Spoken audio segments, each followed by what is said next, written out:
बच्चों good morning to all of you. आज हम लोग बात करेंगे केमिकल कंट्रोल एंड कोऑर्डिनेशन। पिछले लेक्चर में आपने देखा है कि नर्वस कंट्रोल एंड कोऑर्डिनेशन, कैसे न्यूरॉन नर्वस सिस्टम हमारे बॉडी के फंक्शनिंग को कंट्रोल और कोऑर्डिनेट करता है।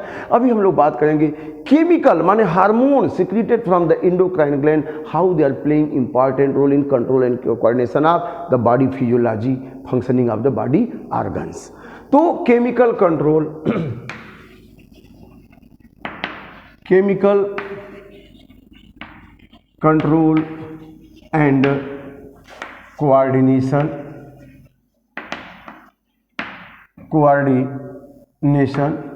या इसी को कहते हैं हार्मोनल, क्या कहते हैं, हार्मोनल कंट्रोल एंड कोऑर्डिनेशन। तो एक नया वर्ड एक नए क्वेश्चन का जन्म दे देता है। अब यहां हार्मोनल कंट्रोल एंड कोऑर्डिनेशन की बात हो रही है। ये हार्मोन क्या है? Hormone are the chemical secreted from endocrine glands directly into blood.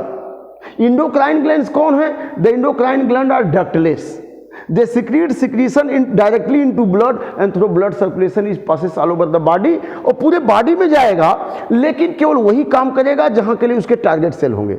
जैसे आपने यहां अपने घर के लिए चिट्ठी लिखा, पोस्ट ऑफिस में गया, पोस्टमैन पाया, तो चिट्ठी को लेके भरे आपके पूरे गांव में घूमेगा, लेकिन चिट्ठी पे पता आपके पिताजी का है, तो चिट्ठी किसके घर जाएगी?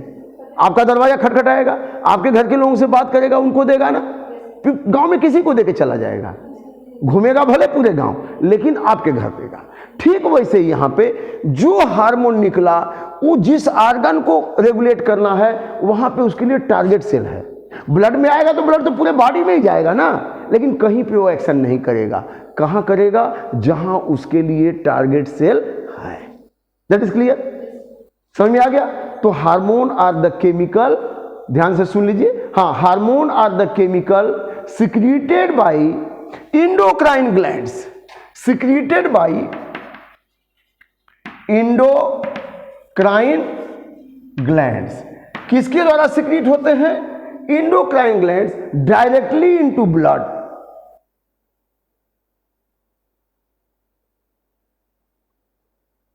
And stimulate the function of specific organ,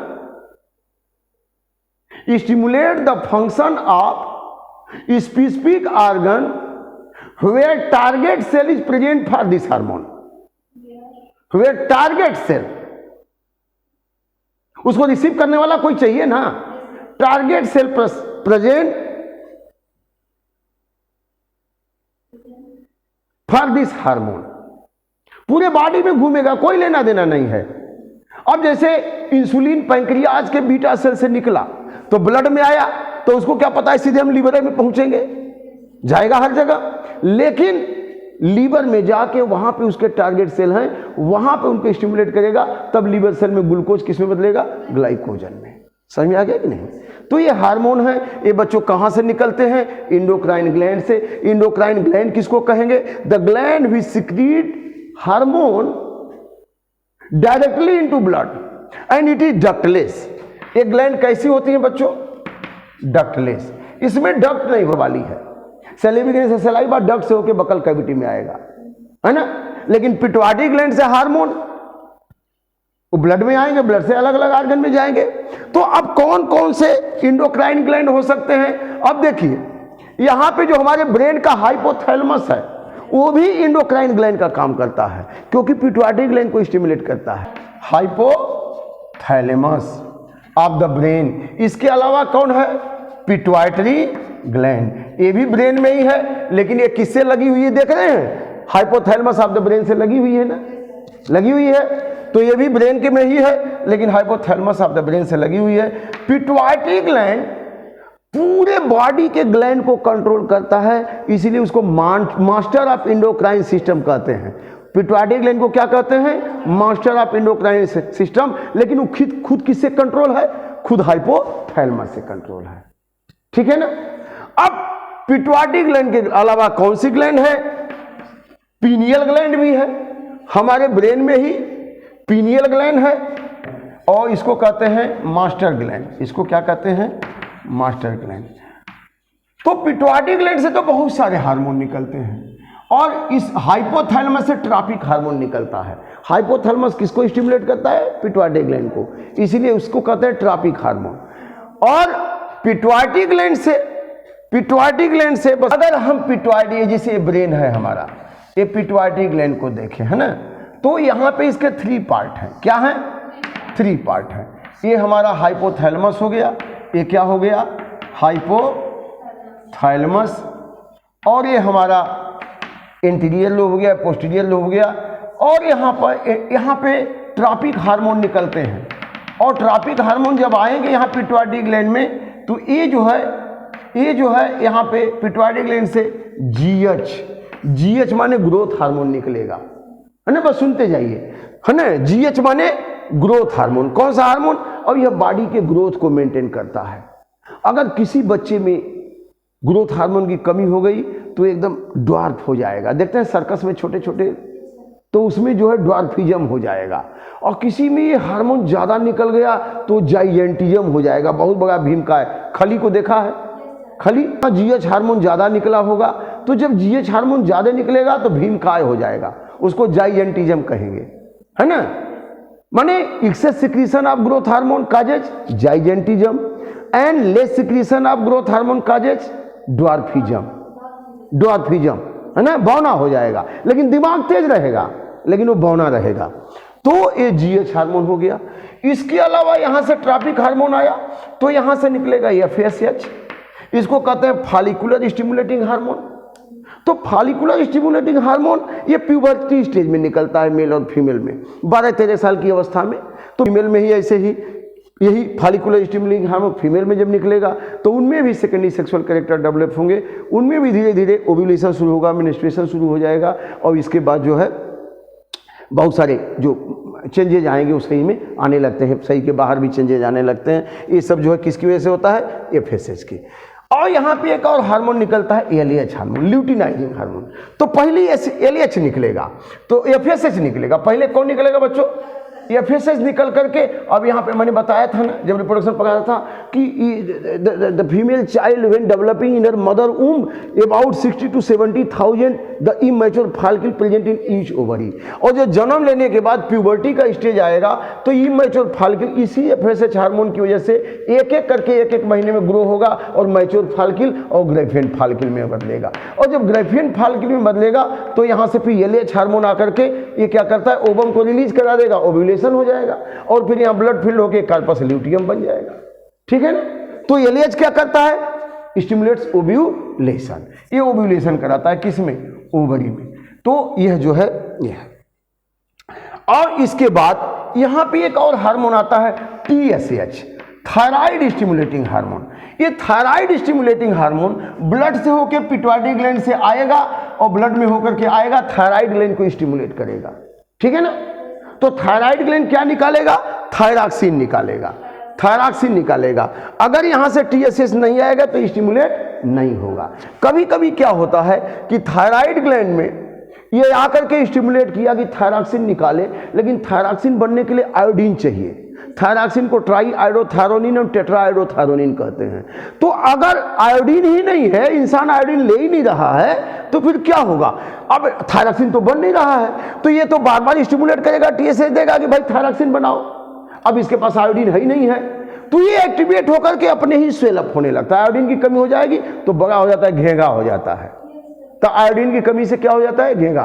पहले बहुत होता था घेंगा रोग, लेकिन अब धीरे धीरे टाटा नमक आने लगा, तमाम सारे जो आयोडीन युक्त नमक आने लगे तो सबको मिलने लगा। ज्यादा ये तराई इलाके में होता है। एक बार क्वेश्चन आता था 10 में, why the goitre is more causing into Terai belt person? क्योंकि वहाँ पहाड़ी स्लोप है, बरसात हुई, सारा मिनरल वाश अवे नदी में चला गया, फिर समुद्र में आयोडीन वहाँ ही नहीं पानी में, तो ग्वाइटर हो जाता। अब तो सप्लाई सब होने लगा। कभी समुद्री इलाके में रहने वाले को घेंगा लोग नहीं देखेंगे, क्योंकि वो समुद्री मछलियों खाते हैं, समुद्री शैवाल खाते हैं, तो वहाँ पे आयोडीन को मिल जाता है। अब हम लोग भी आयोडीन कहाँ से लाते हैं? समुद्री शैवाल से ही तो लाते हैं। तमाम शैवाल हैं जो ब्राउन एल्गी हैं, उनको लेकर के सुखा करके क्रश करके उसी में से आयोडीन निकालते हैं।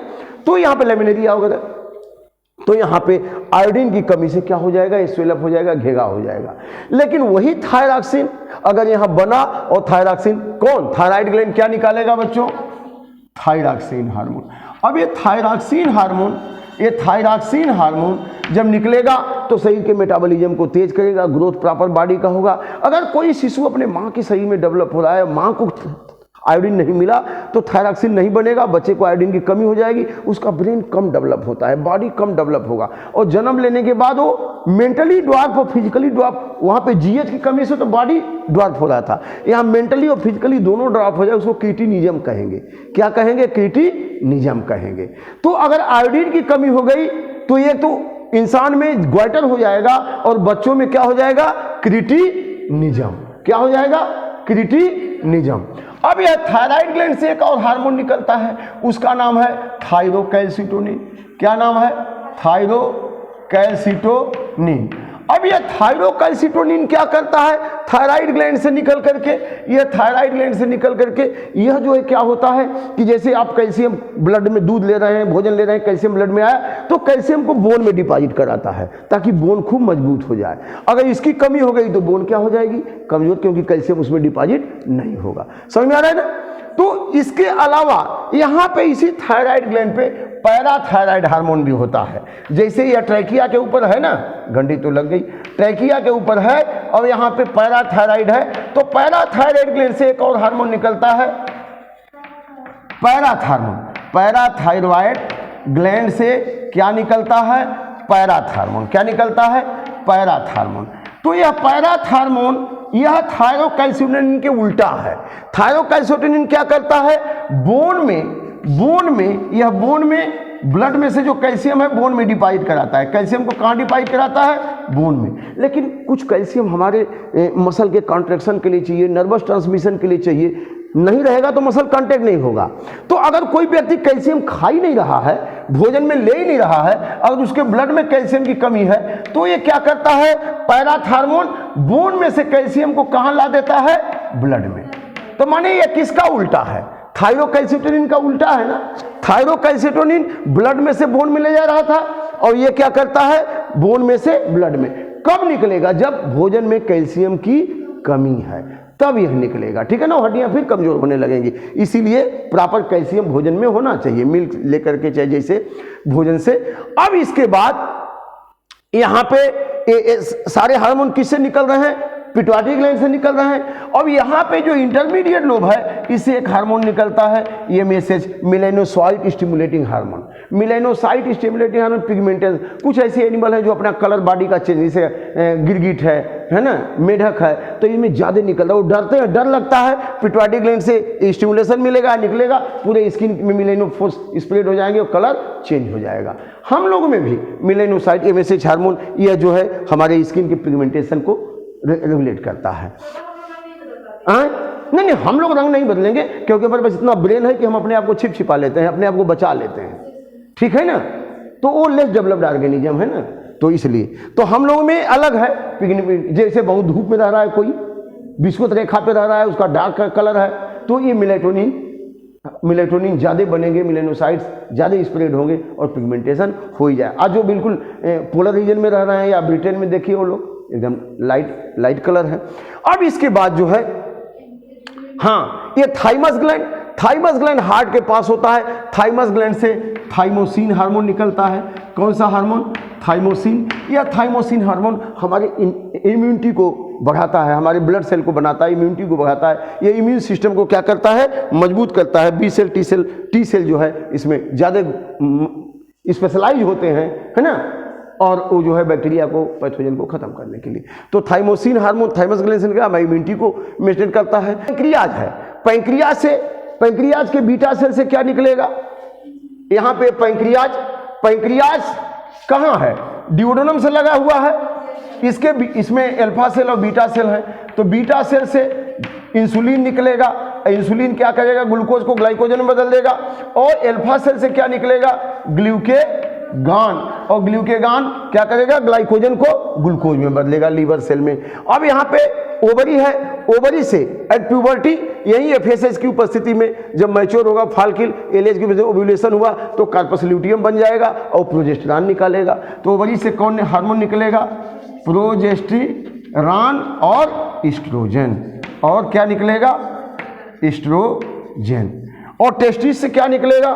टेस्टिस से एंड्रोजन एंड्रोजन और टेस्टोस्टेरॉन कब निकलेंगे? जब प्यूबर्टी अवस्था में ये FSH और LH, स्पेशली LH स्टिमुलेट करेगा लेडिक सेल को, तो टेस्टोस्टेरॉन और एंड्रोजन निकलेगा और यह जो है फिर उनमें सेकेंडरी सेक्सुअल कैरेक्टर डेवलप होंगे। इसके अलावा कुछ कुछ हार्मोन हमारे इंटेस्टाइन में भी निकलते हैं। पाइलोरिक म्यूकोसा से गैस्ट्रिन हार्मोन निकलता है और जैसे ही भोजन स्टमक में आता है गैस्ट्रिक ग्लैंड को स्टिमुलेट करता है कि भाई अब गैस्ट्रिक जूस निकलना चाहिए डाइजेशन के लिए। सो बच्चों, this is all about the endocrine system and the various hormone which are playing important role in our body. I hope you understand about this. समझ में आ गया? Thank you very much.